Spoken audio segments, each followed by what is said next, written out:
Classy Communications provides public relations and marketing solutions for businesses, professionals, and nonprofit organizations. They can deliver the true meaning of your business with press releases, social media marketing, web development, email marketing, book publishing, and much more. Wherever your potential clients are, they can help you connect with them. Visit classycommunications.net to learn more about their suite of services that can help your business stand out from the rest. Classy Communications is your solution for business success.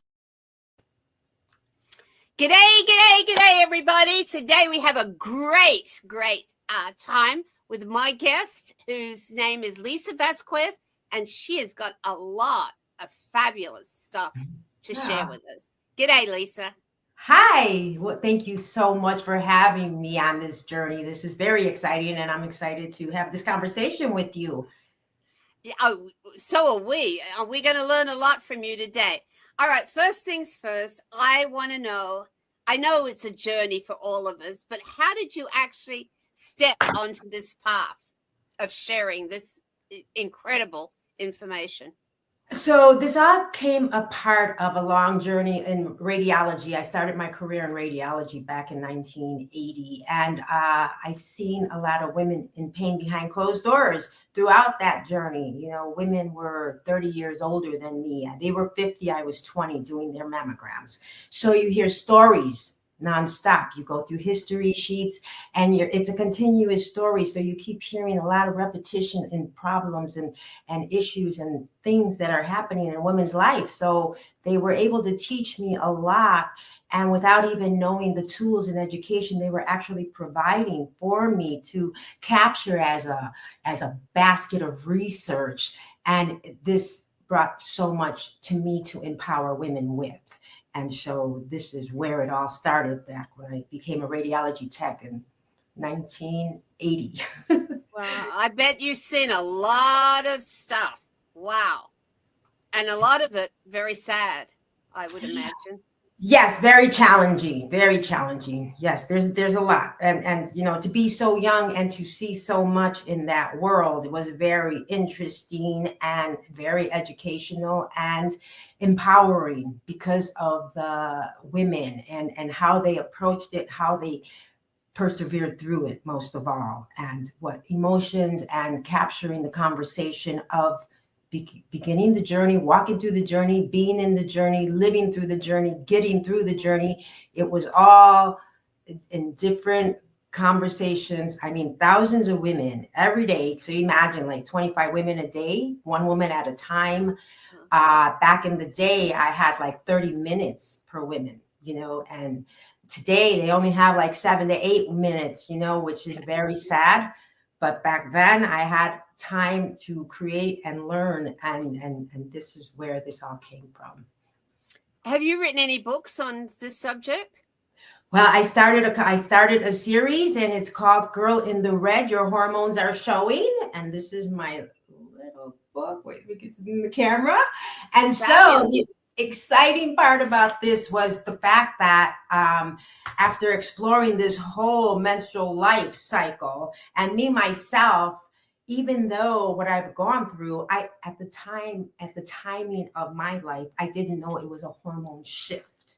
So taking women back to zero, aside from the new generation, and empowering women and little young girls to be empowered by this passage of life that we have to go through, by understanding it, nourishing it, and taking the shame away from it. So this book is I created the characters, Lady Testosterone, Lady Estrogen, and Lady Progesterone, because I really want these characters that live within us for us to understand how we work with them. So by them pretty much talking, I've always studied the body inside out. That was my whole vision through the radiology lens. So everything I've seen my whole life was always inside. I never really focused on the outside because I was always on the inside every day. So this is why I captured a network and created characters out of everybody, from gut health to brain health to everything that I've studied in my life, and created a network of conversations, because the body's always speaking to us and our hormones are our messengers. And so to capture all this language is for me to express it and let you know there's a conversation happening, a real world, a real city happening here. It's not just out here. Fabulous idea. I love the character part. It brings a different light to everything. It makes people go and sit down and go, oh, I should have a look at that. What age group is it for starting? Starting 9 to like 14. But I mean, honestly, it's for everyone because we women never had the story. All we were given was the instructions on what to do once the menstrual cycle had appeared. And nobody really get into conversations. Our mothers didn't have education and conversations to talk about this. So they just showed us what to do. And that's how it had been passed on for generations, just what to do, and then left you on your own. And, in some cultures, mothers don't talk about it. So these girls had to go speak and learn from friends that they had. So our conversations hit the road at that point. And in my book, I bring the conversation back where I want the mother and daughter to come back together because hormones have disrupted that, like a disruptor, because the mother is on a higher level of, the tank is emptying, whereas the young girl is filling up. So the conversations are going to be different and the head banging is going to be real. So, but if we can come together and understand and have these conversations like monthly, like a mother hanging out with her daughter, sitting there enjoying, and the mother's talking about her changes or whatever, and the little girls, and that's what my book is all about. Little Lady Blossom talking with her mother, understanding how you could be in a whole world and everybody's around you, but yet you're all alone. Or how come, all these moments that, really dissuade us. And then I talk about period poverty, because that's a big cycle of life that's happening, not only for young girls, but women. And after talking with you even experienced that on your world travels in certain places where you had went. And in the conversation, I do talk about when I received my first menstrual cycle, I happened to be in Mexico at the time. And so I wasn't fully equipped with what I needed at that moment, and being real rural out in the country there. And so there's a poverty happening here today, and everyone should be aware of this. And so these are the big conversations. And what I've noticed, I've traveled to over 100 countries in the world, and I found a lot of people still ashamed. Women are ashamed, I think it is, or it's all under the covers. We don't talk about it. And I'm really disappointed in so many men that I've met in my life, casually, and they just they're not helpful in what happens to a woman. I mean, we're all there for the men, right? We're all there every time they have a little owie, and yet you can go through, I used to think that I was giving birth to Mount Vesuvius at times when I had my menstrual cycle, and you had to grin and bear it and go to work and do what you had to do, right? Right. You were sweating bricks all the time.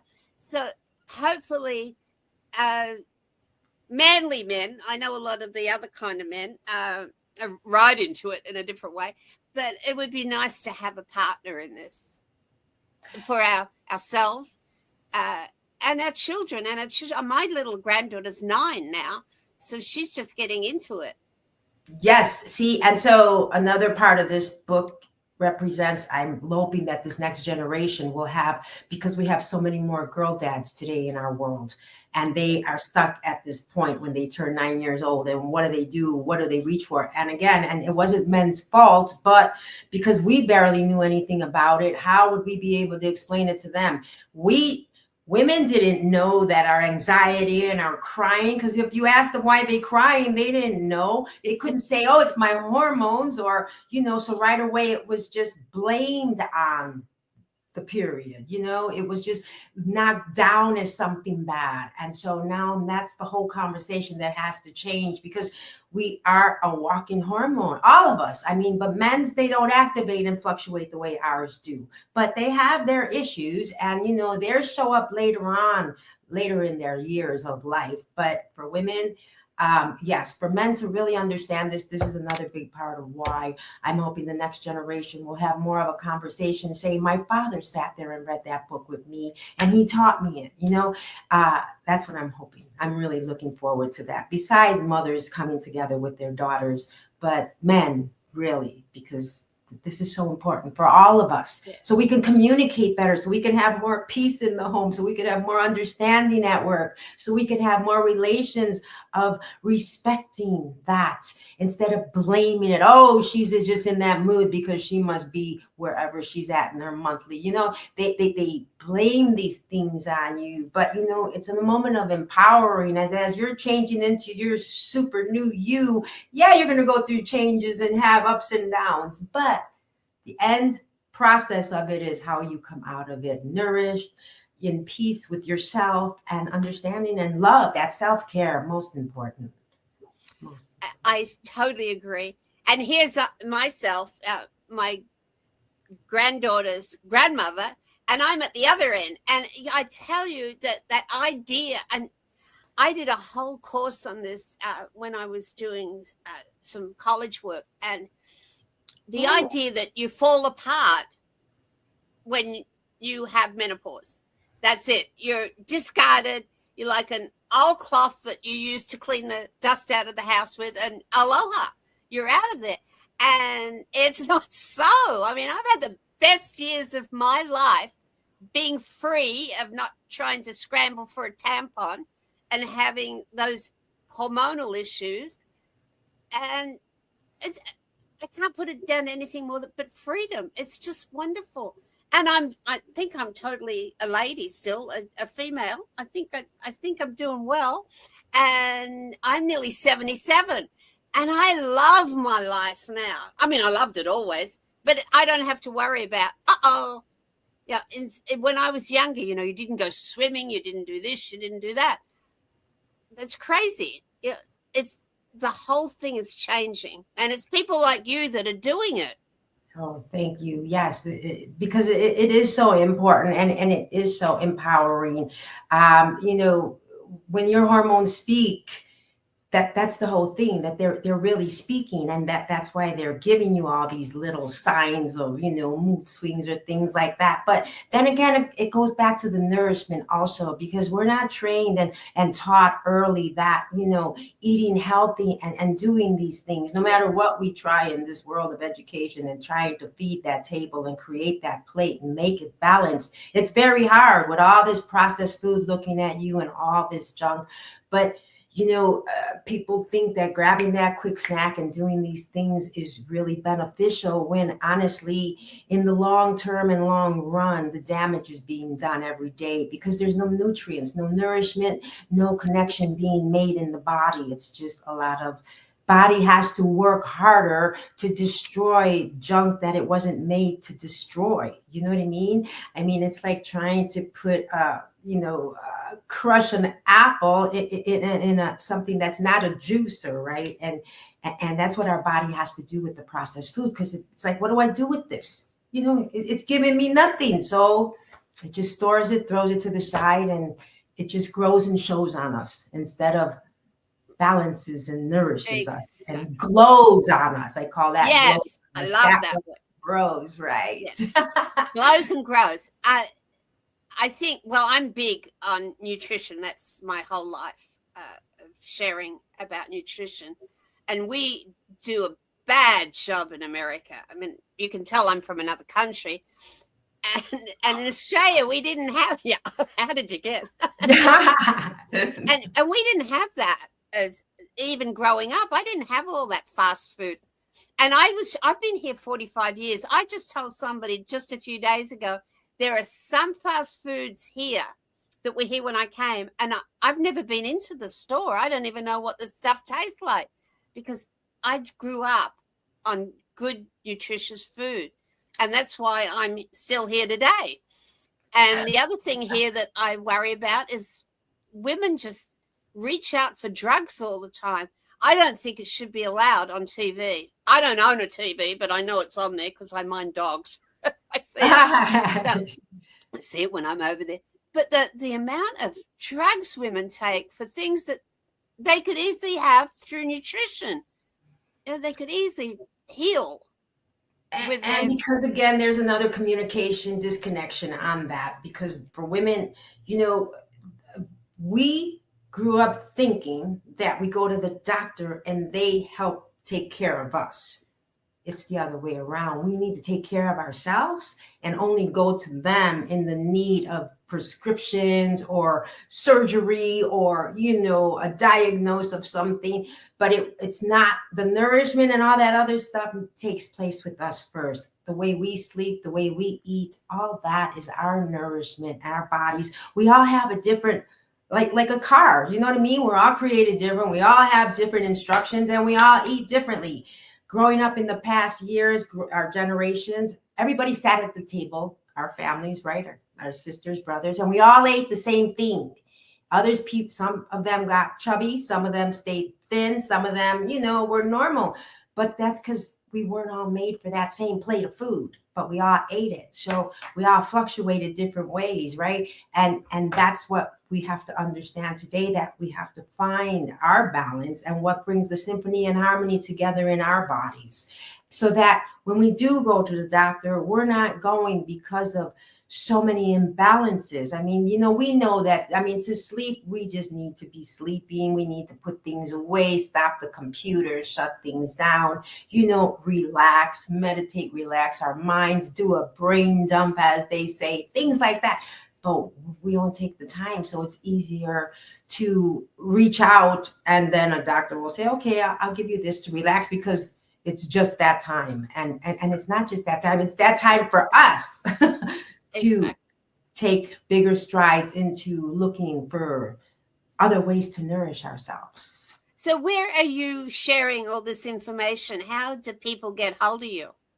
So today I'm on Liberating Menopause. This is my podcast that I host, and I just love hosting that podcast. I am currently under construction, creating my business concept in creating ways to support women through this history, but actually having that history come together in a conversation. Having conversations with women, you see so much freedom in them when they come freely, instead of because they have a concern that something's wrong. So I love capturing those type of women. I have, it's called lisavie.co. So this is just the beginning part of the webpage, and it'll be because I speak, I'm a writer and my podcast host, health coach. I became a menopause champion with the menopause experts in the UK. I went to school with them and learned so much. It's just a beautiful community when you have this sort of community that speaks hormones, that speaks your language. So I am located on Instagram, Female Forward on Instagram, and Lisa Vasquez on Facebook. But right now, I'm just growing and developing all this. I retired from radiology 2 years ago, 45 years. And so now it's just creating everything that women have brought to me and expanding everything. And this is the perfect time for sharing. People are ready for it.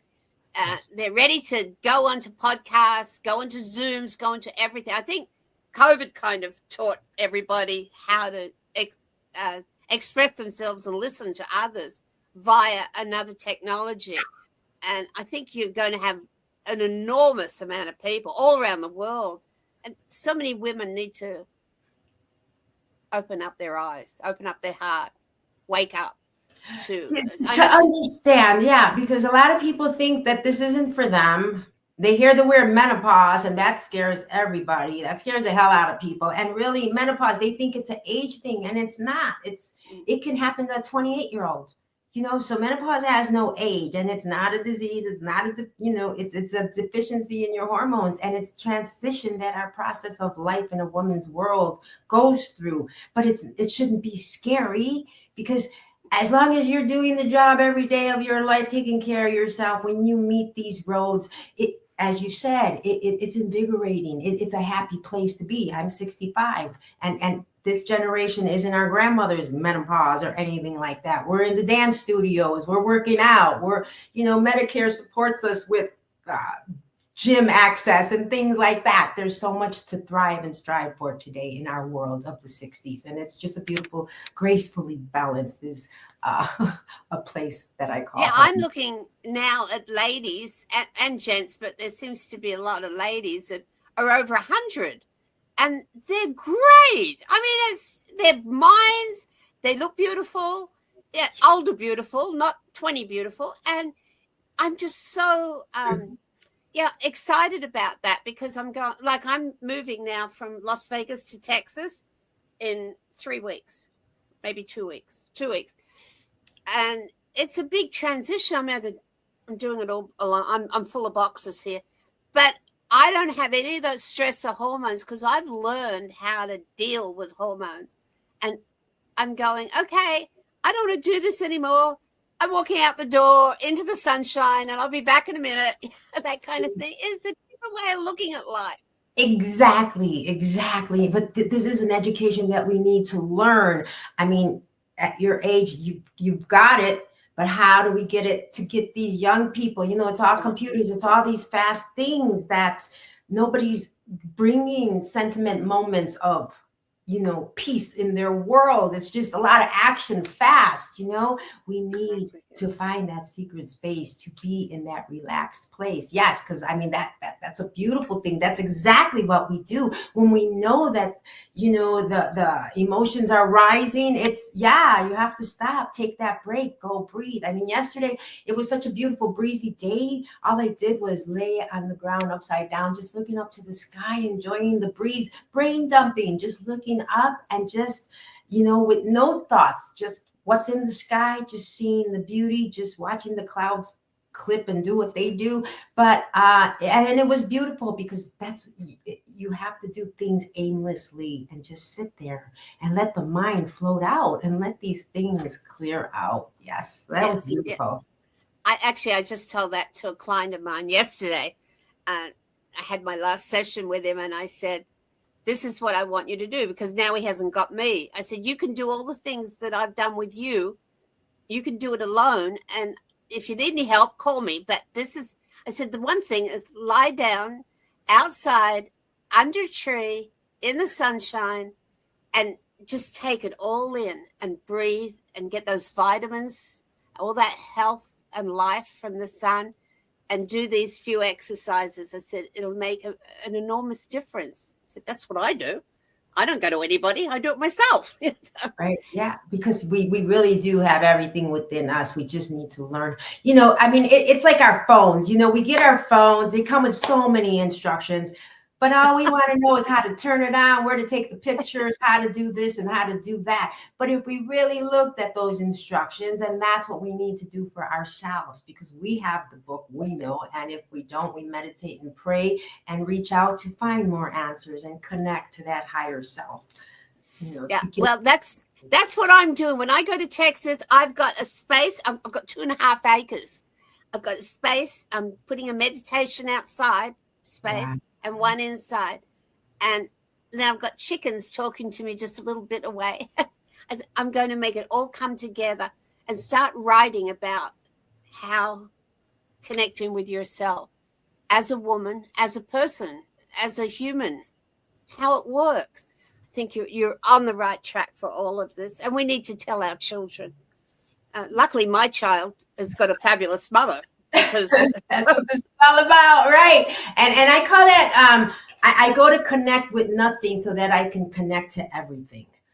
So I have to take myself and turn me into nothing, so that when I come out to connect, I can receive everything. Because yes, you know, it's yes, you know. So and talking to women in the workforce, I think, is a big deal, so that women understand that they don't have to deal with the fact that they're hormones. They're a complete package, and they happen to be women, whereas the other package is a complete lot of hormones. They happen to be men. They're just different. You've done a really good job on this. And liberating menopause is all about that, working with, for the women working in the workplace. That's what I'm really focused on and geared. That's where I want to capture all my women. I'm on my I'm going on my fourth season, and I'm very excited. My podcast exists because for decades women have been taught to push through and stay quiet, right? And especially being at work, we're structured under a man's structure, but we're not being recognized for the changes and things that are happening in our bodies to create this great work harmony, because if we're, I called it presentee. Well, it's not, I didn't call it, but the title was presenteeism, because you're there, but you're really not there. You know what I mean? Because you didn't sleep all night, but you had to be at work. So you're there, but you're really not there. So there's a lot of loss in the workplace for productivity, things like that. I mean, because of the structure, and that's what we need to change. But until we can do that, making women aware while they're in the workplace, like you said, getting up to go out. People sit down all day long. We have pelvic floor issues that are taking place because of that history, right? We need to learn to stand up, get up, let that blood flow, do things that are really going to answer the signals that our body's telling us. These symptoms, that's what they are. They're messages, they're symptoms, they're signals, and they tell you in advance. But we wait until almost the end when we're almost retiring, and now it's all piled up to more chronic illnesses. When if we listen to those signals and take space and write them down, so that when you go to the doctor, you know what you're talking about. You don't have to, because first he starts talking, next thing you know, you forgot what you were going to say, and now you walk out the door and it's too late. You got to wait another year, 6 months, to answer that question. So it's really important to take initiative. And this is what I train women to do, is to know how to go in there, be your power, and talk with power, because it's all about you. You know what I mean? And we don't want you to collapse. Exactly. I did a fabulous not a presentation. It was at a presentation, but it was I think it was 3 or 4 days, and they were men and women, and one of the days, every day was a different way of learning about yourself and others. And one of the days we had to be blindfolded from the moment we woke up in the morning. So, and we were near a babbling brook. So I was crawling around on my hands and knees, getting to all the places I had to go, and somebody would feed us if we needed. They could put the spoon in where, like, this is rice and this is veggies and things like that, but we had to be covered all day. And we got to a point where we were touching one another. We were in a room, and the music would be on, and then we'd stop, and whoever we was in front of, we touched each other's fingers. And it was just so amazing how, when you get rid of what we look like, what gender we are, how old or young or beautiful or whatever we are, and we just touch fingers, we're human beings, and we're all the same in so many ways. And we put this wall up between us and make these differences where we could be, men. My big thing is men understanding women and helping women when I've been in some really desperate situations, and making women feel a bit better about having their period, for instance, and being in embarrassing situations and being there for them instead of shunning them. And this was huge to me, because in the end I realized we're humankind, and so we should be able to get together, and everything you're talking about shouldn't be this hard. No, it shouldn't. And I was thinking about the ladies that you were talking about in the hundreds, because some of my patients, they were like in their 80s and 90s, and they were in tap dancing, and yes, they would tell me about their conversations with their older friends. So these are like 80-year-old women, right? And they're telling me about their older friends who are 98, and all these, this community and all this activity. And, you know, so every generation really inspired me to want to grow into that. I mean, when I was 21, I couldn't wait to be 45 because my friends were 45 and they were all so glamorous and beautiful. But again, back then we didn't know we were going through hormonal shifts. And the one thing I want to bring to the attention is that, you know, most women only learn about hormones when something goes wrong, right? And puberty is treated like an inconvenience. Perimenopause is treated like a mystery, and menopause is treated like an ending, but it's really the whole frame, and it's all together, and it's not an ending because, as you said, postmenopausal life, I mean, hormones are a long-term deficiency, so they don't end until we end. When our life is over, that's when the hormone shift is over. But until then, we are, you know, our hormones teach us throughout that cycle, and the rest is up to us. But what we've done in that cycle is how we present and how strong and powerful we can be afterwards. Because in the past, throughout my generation, watching that work, my 60-year-olds back then, a long time ago, they didn't have this education. They had a lot of medication. Yeah. Because, you know, and they were home. And as a retiree, it was really kind of like an ending. Because now you're just on medication, just at home. You go to your appointments, you know, come back home and until it's over, where we don't do that today. And it's that education that's going to thrive to be stronger to who we are at the end. I'm going to be waiting for all your next books. Oh, thank you so much. And I got to thank you for coming on. I know it was only a wee short space of time, but there's people going to be watching this all over the place because this podcast goes everywhere through PR Connections. So I just want to thank you for sharing. You're a wonderful, wonderful woman and very gorgeous too, I might add. Thank you, Anna Karina. Thank you so much. And again, Liberating Menopause is also on the prconnectionsradio.com. So thank you again for having me. It's been a pleasure, and I thank you. Thank you. Big aloha. I love you. Bye. Voting is more than just a right, it's a powerful tool for change. Every vote counts and every voice matters. Voting protects your rights and helps to build a better future. And it's a way to hold our leaders accountable. Voting isn't just about the big elections either. Local elections impact our daily lives. It is important to study the candidates and the issues in order to make an informed decision. Don't sit it out. Your vote is your power. PR Connections Radio thanks you for watching this podcast. Check out more episodes of this show and our others at prconnectionsradio.com.